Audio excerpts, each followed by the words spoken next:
So next up, we've got Ross Centers from Colorado School of Mines.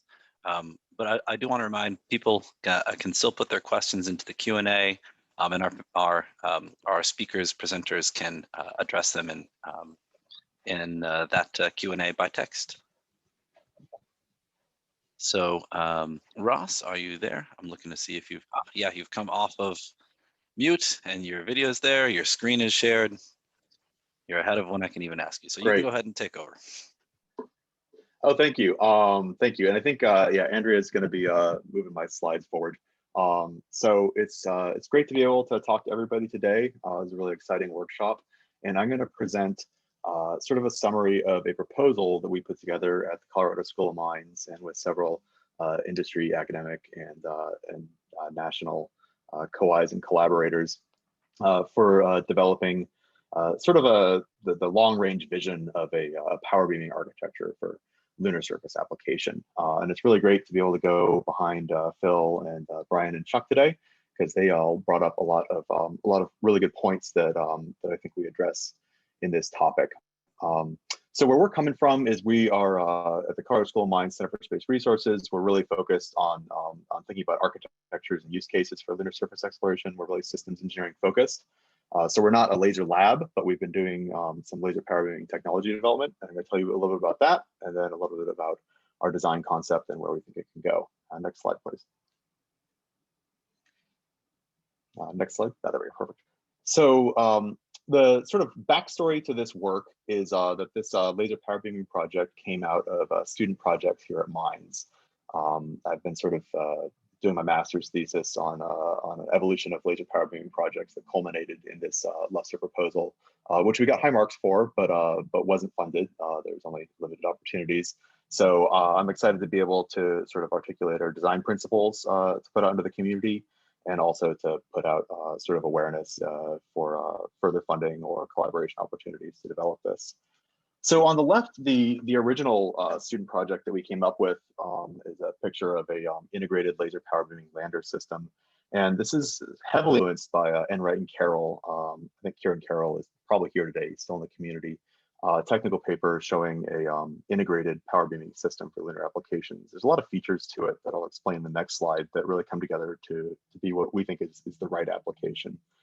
And then on the right, we were finalists in the Big Idea Challenge last year, and we managed to create a laser power beaming demonstration over 30 meters with some student work and this transmitter on the bottom right.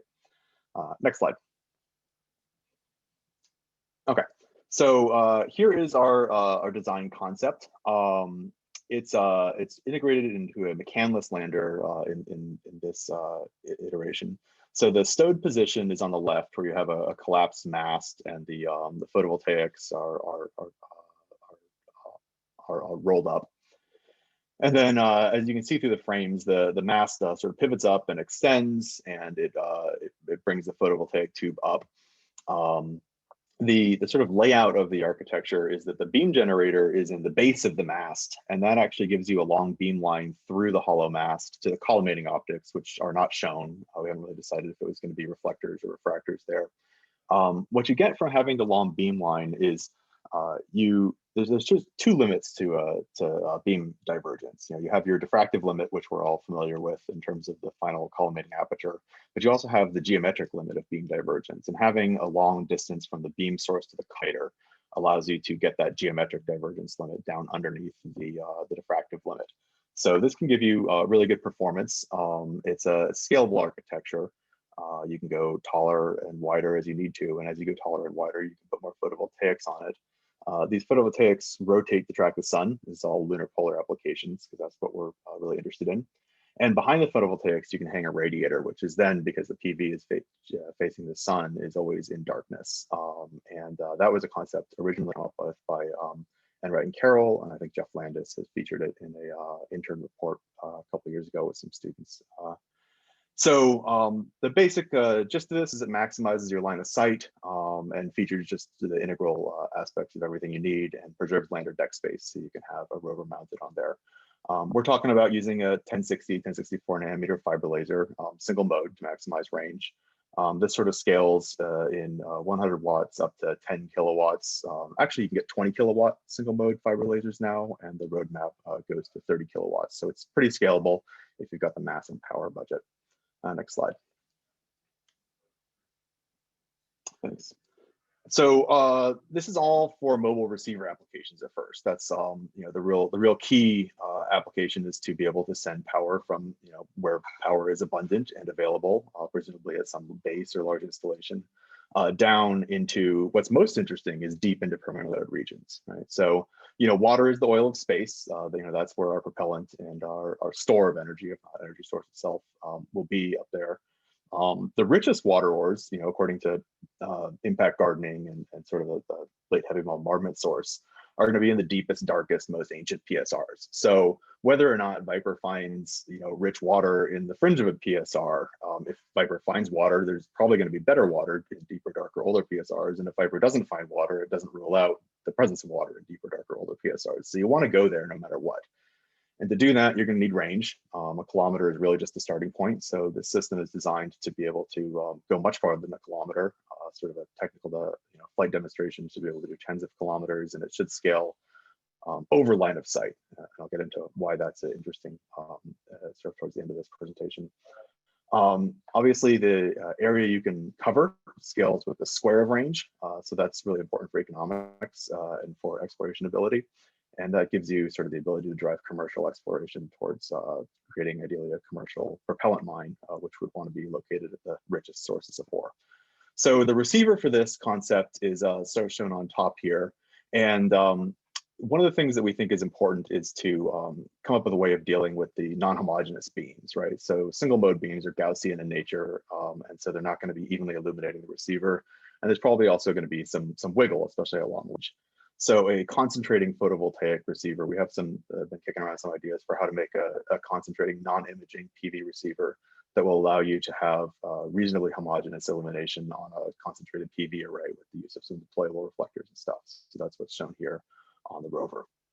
Next slide. Okay, so you've got yourself a good beam generator, and you've got yourself a good receiver. The challenge now is coupling those two things together. So to couple them, this is a picture of a deformable mirror that was put together at the University of Arizona Adaptive Optics Lab, and Michael Hart at UA is a co-I on this proposal. So that's got 7 voice coils. It's a rather simple version of an adaptive optics mirror, and that will allow you to have very tight beam control. There's going to be some vibrational modes from that long mast. There'll be some sort of heating and cooling as the sun slowly moves around the horizon, and as you track the sun, and probably you're going to have a fluid cooled system probably at reasonable power levels. So there's going to be vibration, and having that adaptive mirror will allow you to keep your beam on target with a closed loop feedback system from the receiver. And as I mentioned earlier, the concentrating PV receiver allows you to homogenize the beam profile and sort of average out very small wandering over the spot size. So that lets you get very tight coupling and approach your sort of theoretical maximum efficiency.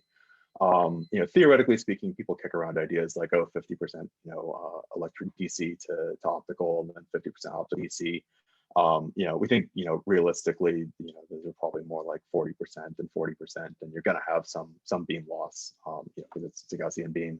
But we think that, power levels, even in sort of early technology iterations of, total efficiency of 10 to 15% are thoroughly achievable, and you might be able to get better over time. Next slide. Okay, so our plan for sort of testing this was really to go to a useful power scale, right? Because as I think Brian mentioned, if you want to get on the Artemis train, there's only so much time. So we really found the most bang for the buck out there. And the laser that we wanted to buy was an IPG 2 kilowatt 1064 nanometer laser. About 50 grand gets you a single mode 2 kilowatt beam. That's throttleable down to 200 watts. So you can do some really interesting full scale system testing and development with that. That would be sort of an objective for what we think would be a useful research program going forward. Next slide. Integrated in our proposal then was a ground demonstration of over 2 kilometers with that 2 kilowatt beam, very conservatively promising 100 watts to the receiver, but we think we can do substantially better. We found a location at the Lockheed Martin's Space Ops Simulation Center in Littleton. They have a test range there. There's basically a window in the simulation center and a controllable area up to the front range over there. It's a little over 2 kilometers away. So that's a very easy access control place with a lot of test support equipment that you can do a demonstration like this. And in terms of developing the receiver in some relevant environment conditions, we have a very large vacuum chamber at School of Mines that has a window and is set up right now for like a 30 kilowatt full spectrum optical lamp testing various optical mining techniques for asteroid mining. And we are ready to be able to move that optical lamp aside and put a laser on that and test various concentrating receiver designs or something in a vacuum environment. Next slide. Okay, so why do you really want to shoot like so much farther than a kilometer? The beam, as we've talked about in other talks, the beam propagation in vacuum, especially from a single mode laser with something on the order of a 10 centimeter final collimating aperture, is way longer than you need. You can go hundreds of kilometers with minimal divergence, and it's very easy to get arbitrarily long range with the beam. You become limited by pointing accuracy and line of sight. So one of the architectural limits or features of this application is a tall mast gives you really long line of sight. And it occurred to us, much like Chuck's light pipe technique, is that you could have really centralized power generating locations, and you could just bounce lasers over the horizon with similar reflectors. So our vision for future lunar surface exploration is a wireless power grid that can get you power substantially anywhere you want.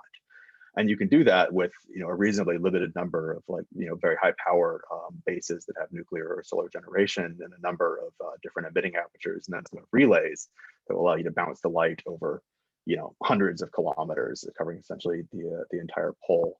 And that will allow you to have access to the poles, to know what's there, to be able to find out where you want to locate your commercial sites and your future infrastructure.